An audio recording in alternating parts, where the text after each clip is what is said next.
Well, hey, good morning. Welcome to the Blue Gamer Bluecast morning show. I'm your host, Adam Blue, 30 plus year video game enthusiast and industry analyst. Or every morning, Monday through Friday, for about 30 minutes, we'll talk about the latest gaming news, what I've been getting into. Yeah, just have an overall gaming discussion. I like to think about games, talk about games, and I need to get it out of my system. So it's a way to do this, especially the beginning of the day before I start work, after taking the kids to school. It's January 13th, 2025, and it is still very cold. I walked the youngest to school, got back, freezing, but hey, it's fun. Because, in Texas here, it gets like super hot, so hey, we can have the cold every once in a while. So yeah, hope everyone is doing good. Hope everyone had a good weekend of playing games or doing whatever you were doing. I had a good weekend. I feel like I really maximized my time. A lot happened, not only game wise with the family, but also with the Gundam Explain channel. There is a video up right now on the Gundam Explain channel. It's Gundam Breaker 4 worth playing in 2025? It's kind of those titles that really get people, but that's exactly what I search when I'm wanting it to get to a game that's been out, and it's like the next year. I tend to frame it around that. It's like, is such and such game worth playing right now? And those tend to do real well. So, spoiler alert, if you haven't seen the video, I do say it's worth playing, but there's some caveats, so you probably want to check that out for yourself. Caveats, words. Okay, this is just a little too, okay. Let's get into what I've been playing. What I've been playing for the weekend, starting, we could say it started, what, the 10th? That would have been the Friday. But then, so yeah, was it Saturday morning? Was it Saturday morning? Either Saturday or Sunday morning. I woke up super early like I tend to do. No one in the house is awake. I just go downstairs, just play some games, have a good time.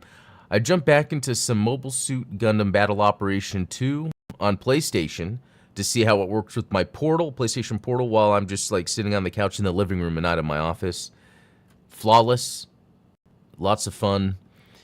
And then I jumped into Code Fairy for like a second, and I think I was like, okay, let me get some achievements. And there are some that I have to get that I know are super tough. It's more of those where, okay, I have to warm myself back up to the gameplay for a few hours, a few days, to warm myself up to the controls so then I can maximize the functionality to, get these achievements. And I was like, never mind. I had my wife play Astrobot. Because I wanted her to play because I feel like she would like it, and she did. She just got a little dizzy, but yeah, she was playing on the Portal also. Okay, so Mobile Suit Gundam Battle Operation 2 on Steam. I jumped into that because I was like, there's some achievements I still need to get. What would it take? And to be honest, it would take a whole lot. I tried to get into some rated matches because I have to, the achievements are around that, and no one was playing. I could not get a game going at all. So then I moved on. What else was I playing? Gundam Breaker 4. I worked on my video that got released today. Also, again, trying to get the rest of the achievements. So, just going through that. A lot of the rest of playing Gundam Breaker 4 is going to be the farming. So that's why it's going to be more of to jump in for fun for a little bit. I'll try to do it with those maybe in the Discord. So, hey, enthusiast. Hey, Adam, have you tried using the Portal away from your network like at a cafe? Unfortunately, I would mostly use it away from my home if I ever got one. No, I haven't. And you know what? I've been meaning to do that ever since I got the ROG Ally, because I was using PS Remote Play on the ROG Ally. I found out personally, I am never, if I'm away from the house, it's never in a situation where I'm just going to be sitting around playing games. I thought that would be the case. I remember back when I had the 3DS and when the kids were really young, like I'd always pack it with me and take it when we'd go to the mall or go out. But it was always stuff going on where I couldn't really sit and play.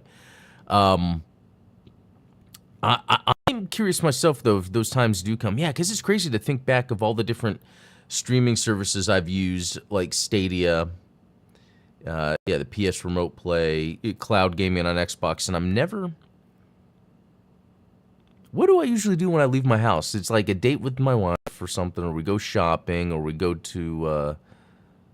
we go out with... Yeah, never in a situation... like maybe on a vacation, I gotta think about that. Like maybe if we go on a trip where I'm away for a while. Yeah, because I actually... That's reminded me. Over the summer, we did go out of town. We got a Airbnb, but I was using the Xbox cloud streaming on my ROG Ally to play a game on Game Pass, and it worked perfectly. I would hope and I would think that the PS Portal would work because now they have it where you do cloud streaming. So I guess even if you couldn't access your home network, you now have the cloud streaming option. So maybe try that. But speaking of actually playing the games away, this is funny. Let me Gundam Versus. Jumped into that to get some achievements. You know, it's like there's these games. I'm like, okay, maybe there's some tasks I can do to get some achievements, but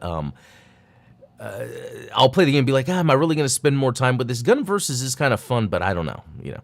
Okay, so this Microsoft Solitaire Collection. So, Sunday morning we went and saw the Lion King Mufasa movie. I personally didn't really want to see it, but my wife and my youngest did, so, you know, I just go with them anyway. I get the best seats in the house. It's a big theater. I love the seats at the very top. There's no one behind us. I've been getting those lately. I saw Sonic in those seats. And, you know, if I'm really bored in a movie, I can be on my phone and I'm not bothering anybody. And I know I hate it when people are on their phone. I won't be on my phone if there's someone behind me. But there's no one behind me. This Mufasa movie was boring. And then I just jumped into some solitaire. It's crazy that it says 47 hours. I wonder if that's true. There was a time, and I wonder if I can get those details. Okay, yeah, it does say what time I've earned achievements. So it was like in 2022. Let's see, about summer of 2022 is when I was playing this a lot.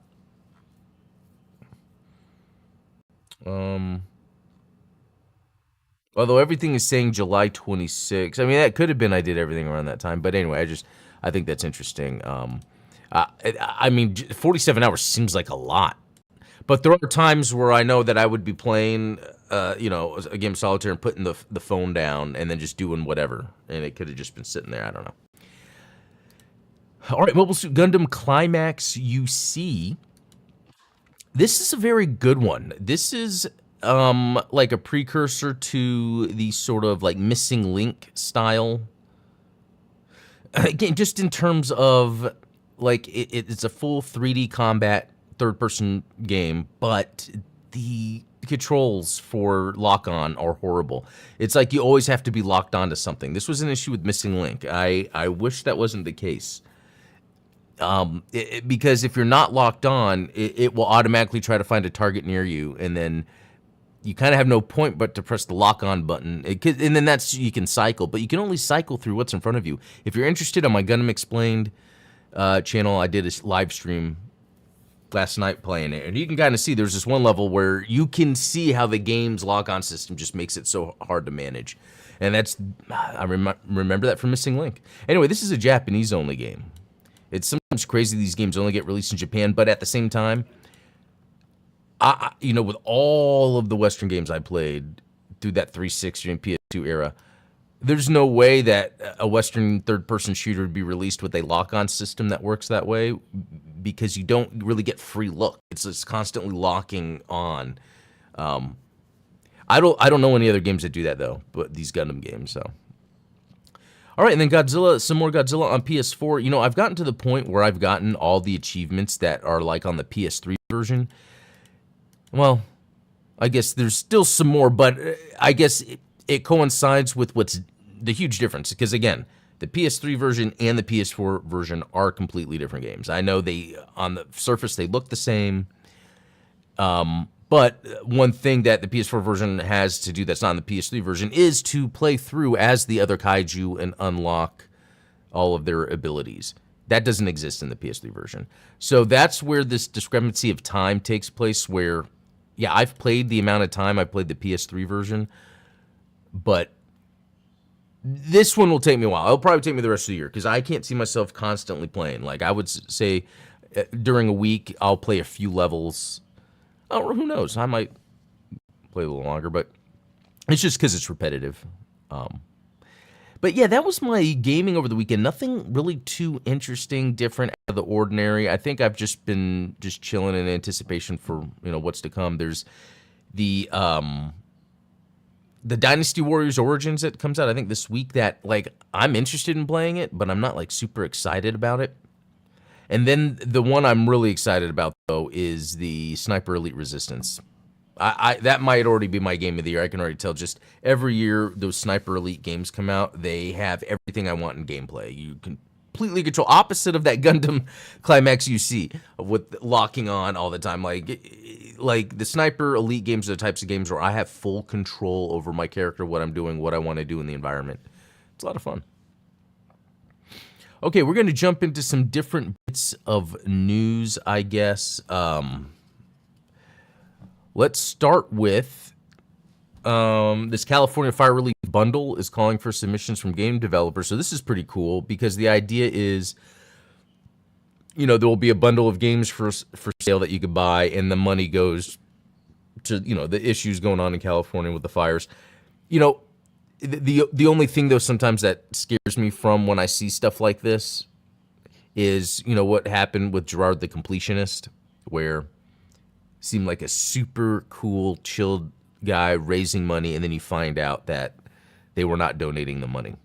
And it was pretty crazy. Like, that whole situation is crazy. But from that came other charity organizations that were also found to not be donating the money that they receive. So sometimes it's like when a company's asking for money for something, for donations, like I do my donating on my own. A lot of times it's like, what's a good example?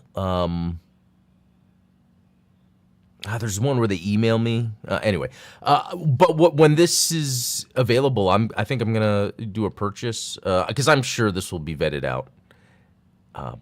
But I think this is cool.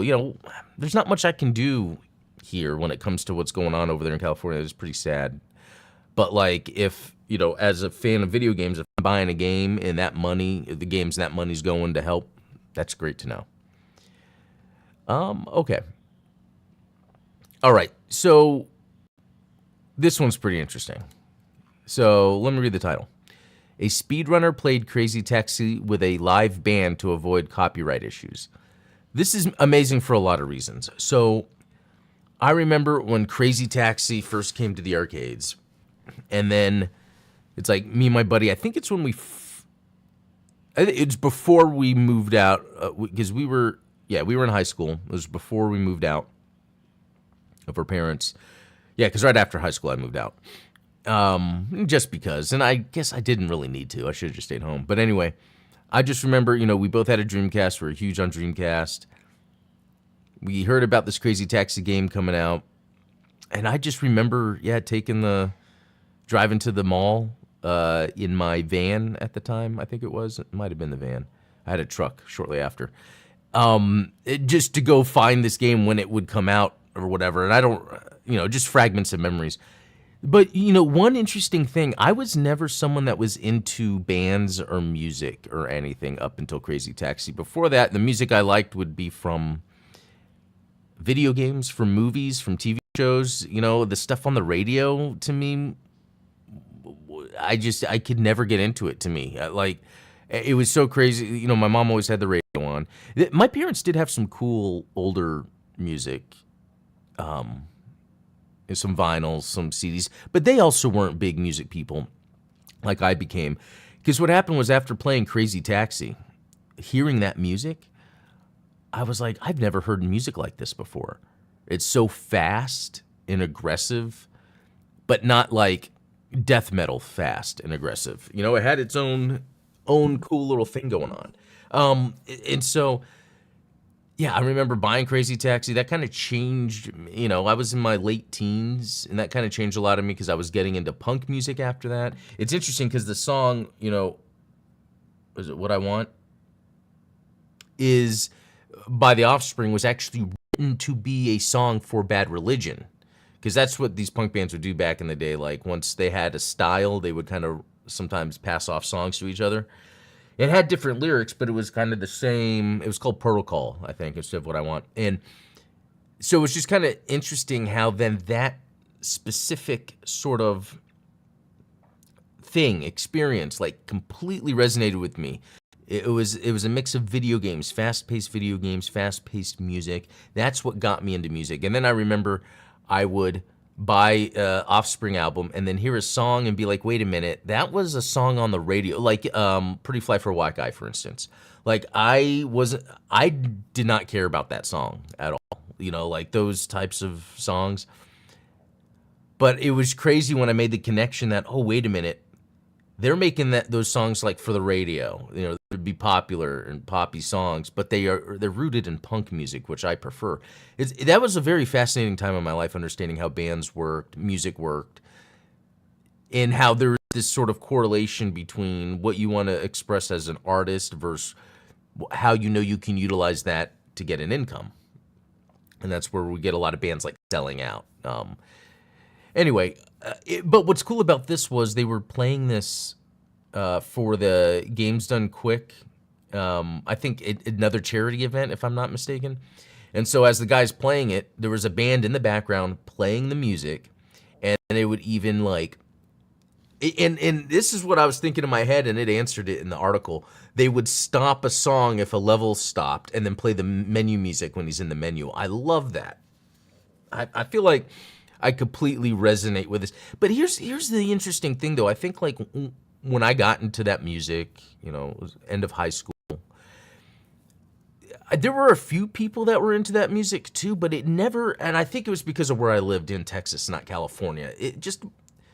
There wasn't a lot of people that really understood the essence of, like, what Offspring or Bad Religion was, especially for me. I really did feel alone in being into that type of music. Now, I did have other friends that were into punk, but what was really popular, I guess, when I was in high school was pop punk.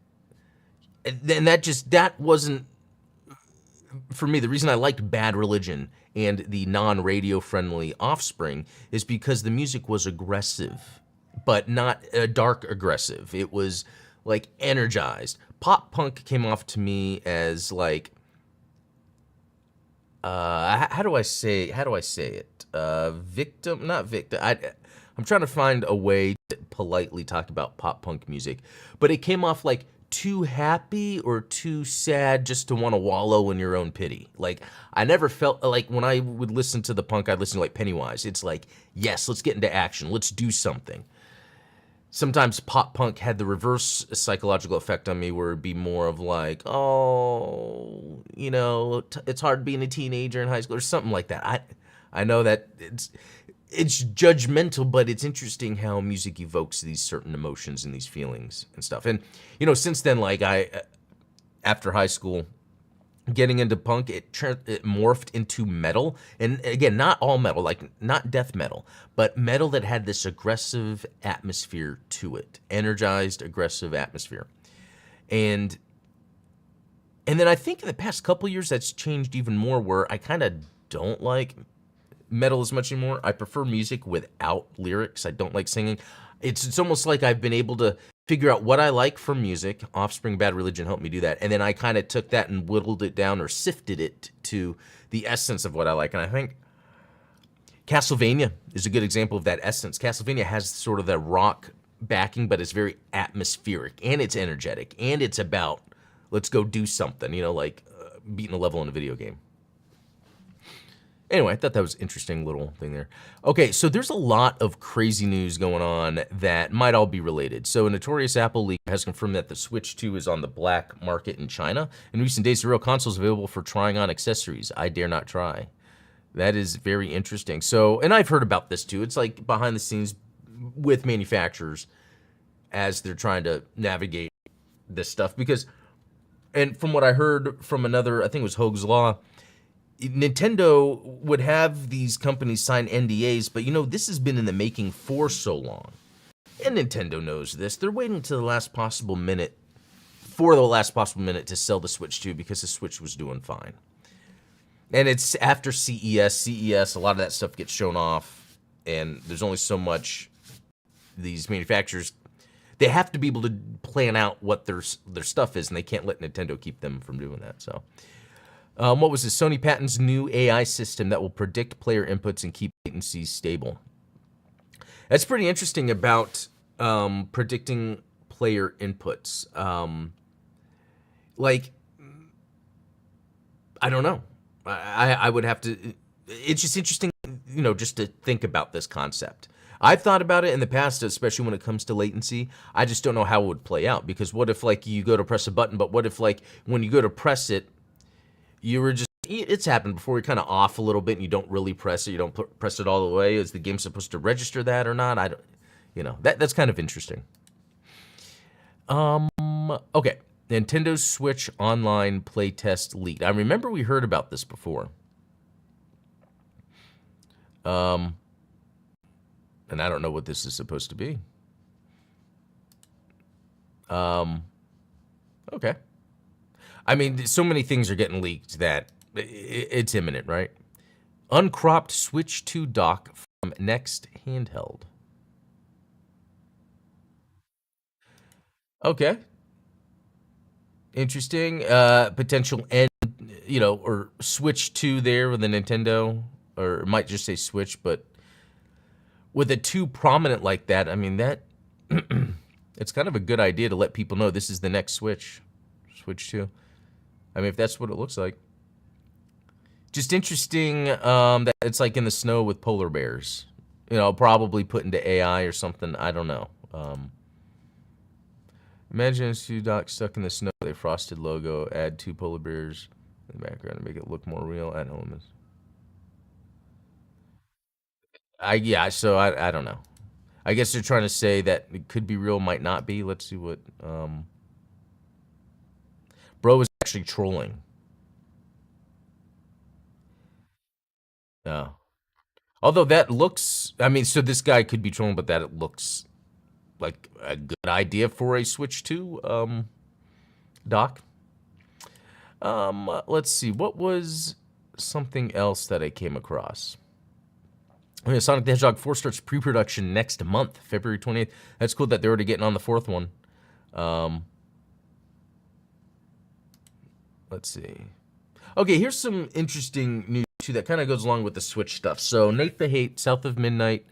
This is from Nate the Hate. South of Midnight in April. Doom the Dark Ages in May. And then Oblivion Remake in June. So, one, it's cool that Microsoft has this lineup coming out of games, right? And this would be after the Switch 2 would be coming out. Oh, that's, well, I couldn't find, anyway, what was I reading? There was something I saw, I guess I didn't have it open. So there's also the leaks or rumors about the other Xbox games that are going to be multi-platform potentially. Halo 5 on PC, Halo Master Chief Collection on PlayStation 5. I wonder how much we're going to start finally seeing the announcements of a lot of these multi-platform Xbox games once the Switch 2 is actually revealed to come out and the Switch 2 will launch with these Xbox games. What better way for a company to make more money than leverage on another company's product that's going to make a lot of money? I think it's smart of Microsoft to be doing what they're going to be doing, because what I really think is going to happen, the Switch 2 is going to be announced, and then we're going to hear announcements of Xbox games that will be on Switch 2. And it could be some legacy stuff like Halo, but it's also interesting to consider how, the Switch came out in 2017. We have a lot of kids that are growing up since I think 2020. Kids have more flocked to PCs than consoles. And I think it is in Nintendo's interest to work with Microsoft on this. I really do think Nintendo sees this as an opportunity just as much as Xbox to have their games on the Switch too, because there's going to be this sort of demographic that's growing up with the Switch, growing up with gaming. It's like they could just move to PC My kids just went to PC. That's where they went. It made the most practical sense, when it came to the games they want to play. And I wonder if Nintendo's wanting to make sure that as kids are growing out of the console, then they can just get a Switch 2 that's going to have these more mature. Gears of War, for instance, I think is another possibility. So, I guess currently the idea is late March, early April, Switch 2 will come out. Sometime this week we're going to get it announced to be coming. Next week is going to be the reveal. Or it's a reveal this week, and then next week it's going to be more details. And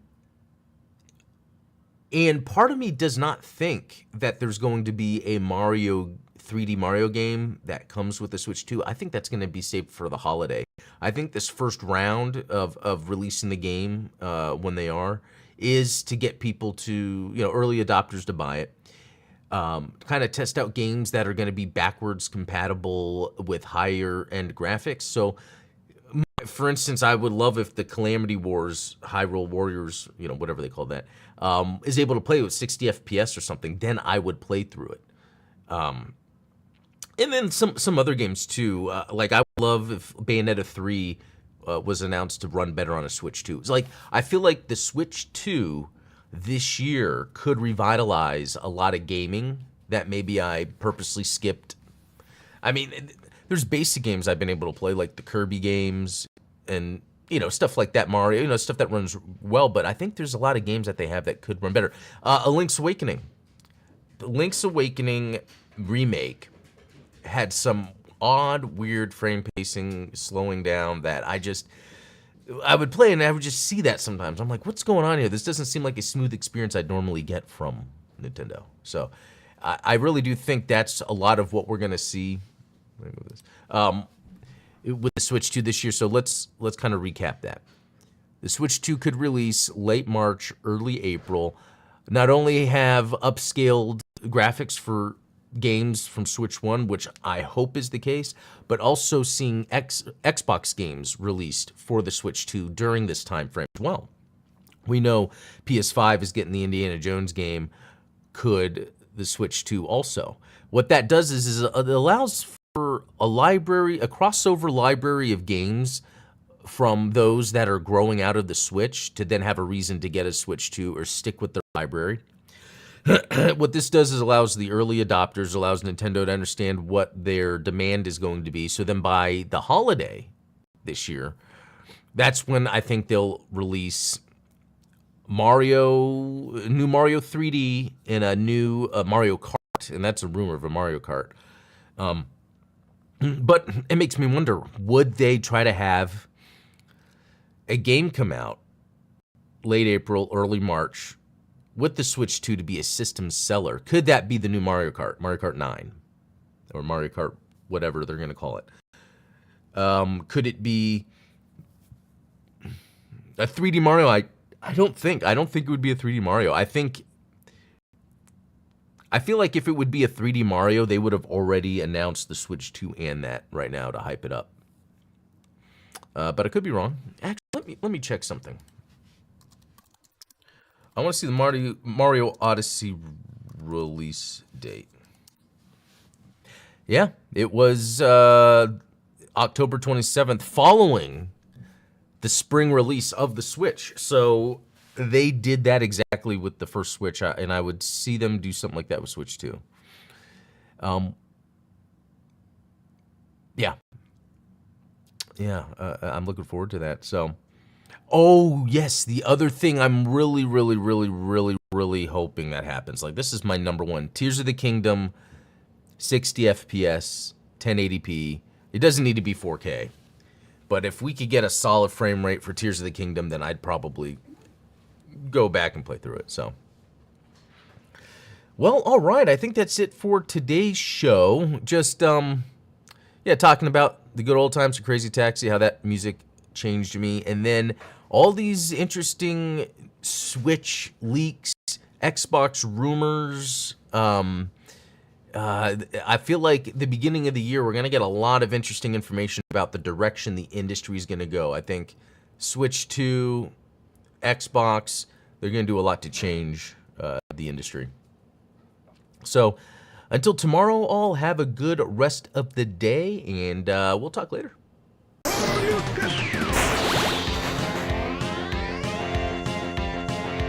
Hey, Blaze2K, thank you for that. Thank you for that. I had to come back to say that. I really appreciate that.